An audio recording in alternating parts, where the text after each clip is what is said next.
भोलनाथ, एक आध्यात्मिक प्रेरणादायक कहानी। नमस्ते सभी को।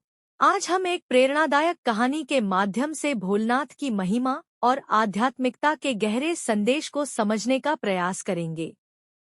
यह कहानी हमें सिखाती है कि जीवन की कठिनाइयों का सामना कैसे करें और अपने आत्मा की सच्ची शक्ति को पहचानें। कहानी की शुरुआत। किसी समय की बात है, हिमालय की ऊंची चोटियों पर एक गांव बसा हुआ था। इस गांव में एक साधु संत रहते थे, जिनका नाम भगवान शिव, भोलनाथ के नाम पर रखा गया था। वे अपने भक्तों को सत्य, धैर्य और आत्मज्ञान का संदेश देते थे। गांव में एक गरीब किसान था, जिसका नाम रामू था। रामू बहुत मेहनती था, लेकिन फिर भी उसकी फसलें हमेशा खराब हो जाती थीं। उसकी आर्थिक स्थिति बहुत खराब थी और वह निराशा में जी रहा था। एक दिन उसने सुना कि भोलनाथ के दर्शन से हर समस्या का समाधान हो सकता है। उसने तय किया कि वह भोलनाथ से मिलकर अपनी समस्याओं का समाधान खोजेगा। भोलनाथ से मुलाकात। रामू सुबह सुबह हिमालय की ओर चल पड़ा। वह कई दिनों तक यात्रा करता रहा, पहाड़ों की चढ़ाई करता रहा और कठिनाइयों का सामना करता रहा। अंततः वह भोलनाथ के आश्रम पहुंचा। भोलनाथ ने रामू को देखकर कहा, तुम क्यों आए हो, मेरे भक्त? रामू ने अपनी सारी समस्याएं भोलनाथ को बताई और उनसे मदद की प्रार्थना की। भोलनाथ ने उसे ध्यानपूर्वक सुना और फिर कहा, सच्ची भक्ति और समर्पण से तुम्हारी समस्याएं हल हो सकती हैं, लेकिन तुम्हें पहले खुद को समझना होगा। आध्यात्मिक शिक्षा। भोलनाथ ने रामू को ध्यान और साधना की विधि सिखाई। उन्होंने कहा, जैसे तुम फसल उगाने के लिए बीज डालते हो, वैसे ही तुम्हारे मन में भी अच्छे विचारों और आत्मविश्वास के बीज डालने होंगे। अगर तुम खुद पर विश्वास रखोगे और कठिनाइयों का सामना धैर्यपूर्वक करोगे, तो सफलता तुम्हारे कदम चूमेगी। रामू ने भोलनाथ की शिक्षाओं को ध्यानपूर्वक सुना और उनका पालन करना शुरू किया। उसने अपने मन को शांत किया, कठिनाइयों का सामना धैर्यपूर्वक किया और आत्मसमर्पण की भावना को अपनाया। धीरे धीरे उसकी फसलें अच्छी होने लगी, उसकी आर्थिक स्थिति सुधरने लगी और उसकी खुशियों का कोई ठिकाना नहीं रहा। कहानी का संदेश। इस कहानी से हमें यह सीखने को मिलता है कि जीवन की कठिनाइयों को सही दृष्टिकोण और आत्मविश्वास से पार किया जा सकता है। भोलनाथ की शिक्षाएं हमें सिखाती हैं कि बाहरी परिस्थितियां भले ही कैसी भी हों, अंदर की शांति और आत्मसमर्पण हमें हर चुनौती को पार करने की ताकत देते हैं। निष्कर्ष। इसलिए हमें अपने जीवन में भोलनाथ के आशीर्वाद और उनकी शिक्षाओं को अपनाते हुए अपने अंदर की शक्ति को पहचानना चाहिए। जब हम अपने मन को शांत और सकारात्मक रखेंगे, तो हर समस्या का समाधान संभव है। धन्यवाद। यह कहानी आध्यात्मिक प्रेरणा देने के लिए एक सरल और प्रभावशाली तरीका है। आप इसे अपने समूह के साथ साझा कर सकते हैं और उनके विचार जान सकते हैं। एक बार की बात है, एक छोटे से गांव में एक साधु बाबा आए। लोग उन्हें सुनने के लिए जुटे और बाबा ने एक प्रेरणादायक कहानी सुनाई। उन्होंने बताया कि एक बार एक सुंदर बगीचा था जिसमें विभिन्न प्रकार के फूल खिलते थे। बगीचा बहुत ही हरा भरा और आकर्षक था, लेकिन वहां एक छोटा सा कांटा भी था। उस कांटे ने बगीचे की सुंदरता को ढक लिया और फूलों की महक को कम कर दिया। हर दिन बगीचे के फूलों ने कांटे से कहा, तुम्हारे होने से हमारी सुंदरता कम हो रही है, हमें बहुत परेशानी हो रही है। कांटा चुपचाप सुनता रहा, लेकिन कुछ भी नहीं बोला। एक दिन एक बड़े आंधी तूफान के बाद बगीचे के सभी फूल मुड़े हुए थे और कांटा भी अपनी जगह से हिल चुका था। फूलों ने कांटे से कहा, अब हमें तुम्हारी जरूरत नहीं है, तुम हमें अपने आप बदलते हुए देख सकते हो।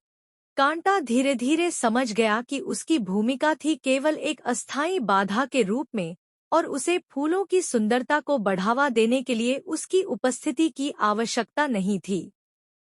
उसने अपनी जगह पर रहना स्वीकार कर लिया और धीरे धीरे मिट गया।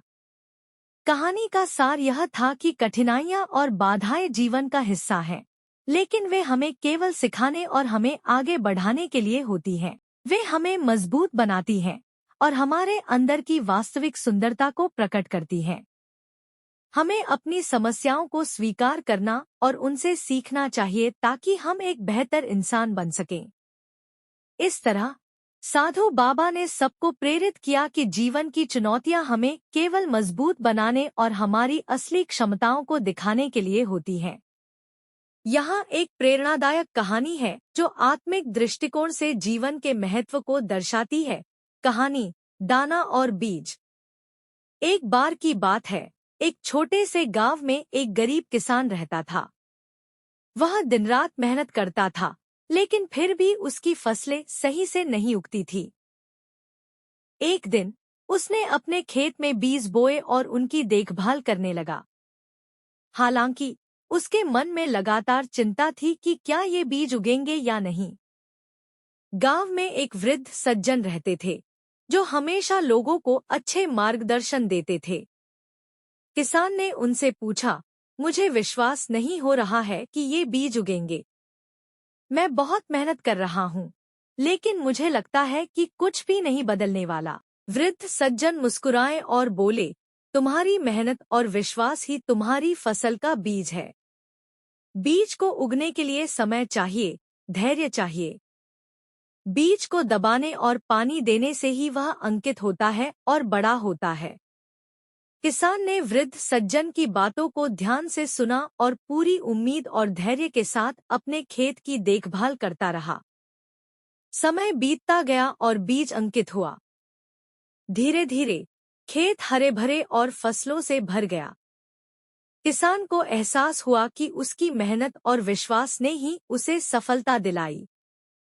सीखने की बात, इस कहानी से हमें यह सीखने को मिलता है कि जीवन में सफलता पाने के लिए हमें धैर्य और विश्वास रखना चाहिए। जैसे बीज को उगने के लिए समय और देखभाल की आवश्यकता होती है, वैसे ही हमें अपने लक्ष्यों को पाने के लिए समय और समर्पण देना पड़ता है। इस तरह की कहानियां हमें याद दिलाती हैं कि आत्मिक ताकत और सच्चे मनोबल के साथ हम किसी भी चुनौती को पार कर सकते हैं। धार्मिक और आध्यात्मिक प्रेरणा से भरपूर एक कहानी प्रस्तुत है। कहानी संत और राजकुमार। बहुत समय पहले की बात है, एक समृद्ध राज्य में एक राजा और उसकी पत्नी रहते थे। उनके पास एक प्यारा बेटा था जिसे राजकुमार कहा जाता था। राजकुमार अत्यंत गुणी और विद्या में निपुण था, लेकिन उसके मन में सदा एक चिंता बनी रहती थी, जीवन का उद्देश्य क्या है। एक दिन उसने तय किया कि वह इस प्रश्न का उत्तर खोजेगा। उसने राज्य से बाहर जाने का निर्णय लिया और एक संत की खोज में निकल पड़ा, जिनकी आध्यात्मिक विद्या के बारे में उसने बहुत सुना था। राजकुमार बहुत दूर दूर तक यात्रा करने के बाद एक पर्वत पर एक साधु संत से मिला। संत ने उसकी परेशानी सुनी और उसे समझाया, राजकुमार, जीवन का उद्देश्य एक बड़ी चीज में नहीं है। यह छोटे छोटे कर्मों और हर दिन की साधारण बातों में छिपा होता है। जब तुम अपने कार्यों में निस्वार्थ भाव से सेवा करोगे, जब तुम अपने कर्तव्यों को निभाओगे और दूसरों की मदद करोगे, तो तुम पाएंगे कि यही जीवन का सच्चा उद्देश्य है। राजकुमार ने संत की बातों को ध्यानपूर्वक सुना और उसने यह सीख ली। वह अपने राज्य में वापस लौटा और अपने लोगों की सेवा में पूर्ण मनोयोग से लग गया। उसने न्याय, दया और सेवा के सिद्धांतों को अपनाया। धीरे धीरे उसका राज्य समृद्ध और खुशहाल हो गया। समय के साथ राजकुमार ने समझा कि जीवन का सच्चा उद्देश्य स्वार्थ और शक्ति की खोज में नहीं, बल्कि सेवा, प्रेम और मानवता में है। यह सीख उसे संत के आशीर्वाद से मिली थी और उसने उस मार्ग पर चलते हुए अपने राज्य और खुद को बदल दिया। यह कहानी हमें यह सिखाती है कि जीवन का असली उद्देश्य बड़ा सा लक्ष्य पाने में नहीं, बल्कि अपने छोटे छोटे कार्यों और दूसरों के प्रति हमारी संवेदनशीलता में है। खुद चलकर आएगी सफलता, इन लोगों से बनाएं दूरियां। जीवन में सफलता प्राप्त करने के लिए केवल कठिन परिश्रम ही पर्याप्त नहीं है, बल्कि यह भी आवश्यक है कि हम किस प्रकार के लोगों के साथ रहते हैं और किससे दूर रहते हैं। ऐसे कुछ लोग होते हैं जिनसे दूरी बनाना ही समझदारी होती है, क्योंकि उनकी संगति हमारे जीवन पर नकारात्मक प्रभाव डाल सकती है। आइए जानते हैं उन लोगों के बारे में जिनसे दूरी बनाकर हम सफलता के मार्ग पर आसानी से आगे बढ़ सकते हैं। नकारात्मक सोच वाले लोग। जो लोग हर चीज में केवल नकारात्मक पक्ष देखते हैं, वे आपकी सोच को भी प्रभावित कर सकते हैं। वे आपको किसी भी कार्य को करने से पहले हतोत्साहित कर सकते हैं। ऐसे लोग अक्सर आपको आगे बढ़ने से रोकते हैं और आत्मविश्वास कम करते हैं। उनसे दूरी बनाए रखना आपकी प्रगति के लिए आवश्यक है। आलसी और लापरवाह लोग। जो लोग जीवन में कुछ पाने की इच्छा नहीं रखते, वे आपके समय और ऊर्जा को बर्बाद कर सकते हैं। उनकी संगति से आप भी आलसी हो सकते हैं और अपने लक्ष्य से भटक सकते हैं। सफलता पाने के लिए मेहनत और अनुशासन आवश्यक है, और ये लोग आपकी मेहनत को कमजोर कर सकते हैं। ईर्ष्यालु लोग। जो लोग आपकी सफलता से जलते हैं, वे कभी भी आपकी उन्नति से खुश नहीं होते। वे आपको नीचे गिराने की कोशिश करेंगे और आपके आत्मसम्मान को चोट पहुंचा सकते हैं।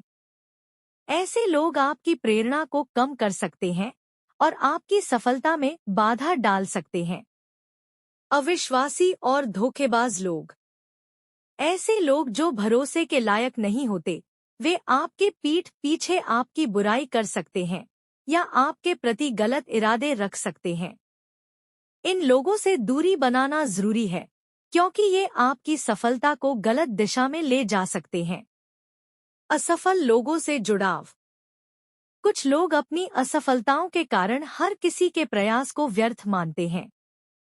वे आपको भी यह विश्वास दिलाने की कोशिश करेंगे कि आप सफल नहीं हो सकते। उनका जीवन उदाहरण हो सकता है कि कैसे असफलता को सफलता में बदला जा सकता है, लेकिन उनके निराशाजनक दृष्टिकोण से दूर रहना ही बेहतर है। निष्कर्ष। सफलता पाने के लिए जरूरी है कि हम अपने आसपास सकारात्मक और प्रेरणादायक लोगों को रखें। नकारात्मक, आलसी, ईर्ष्यालु और अविश्वासी लोगों से दूरी बनाना हमारे आत्मविकास और सफलता की दिशा में महत्वपूर्ण कदम है। सही संगति हमें प्रेरित करती है, हमारा आत्मविश्वास बढ़ाती है और हमें आगे बढ़ने के लिए प्रोत्साहित करती है। खुद चलकर आएगी सफलता, इन लोगों से बनाएं दूरियां एक महत्वपूर्ण जीवन पाठ है, जो हमें यह बताता है कि सफल होने के लिए हमें किन लोगों और आदतों से बचना चाहिए। जीवन में सही दिशा में आगे बढ़ने के लिए सकारात्मक सोच, सही संगत और मेहनत आवश्यक होती है। कुछ लोगों से दूरियां बनाना जो आपकी उन्नति में बाधा डालते हैं, अत्यंत जरूरी है। ऐसे लोग हो सकते हैं नकारात्मक लोग जो हर स्थिति में केवल नकारात्मकता देखते हैं और दूसरों को भी हतोत्साहित करते हैं। ईर्ष्यालु लोग जो आपकी सफलता देखकर जलते हैं और आपको नीचा दिखाने की कोशिश करते हैं। आलसी लोग जो खुद कुछ नहीं करते और दूसरों को भी प्रेरित नहीं करते। निंदा करने वाले जो हमेशा दूसरों की गलतियों पर ध्यान केंद्रित करते हैं और सकारात्मक दृष्टिकोण नहीं रखते। स्वार्थी लोग जो केवल अपने फायदे के बारे में सोचते हैं और आपके सपनों की कोई परवाह नहीं करते। इन आदतों और लोगों से दूरी बनाकर आप अपने लक्ष्य की ओर सटीक और केंद्रित तरीके से बढ़ सकते हैं। सकारात्मक और मेहनती लोगों की संगत में रहकर सफलता को और नजदीक लाया जा सकता है।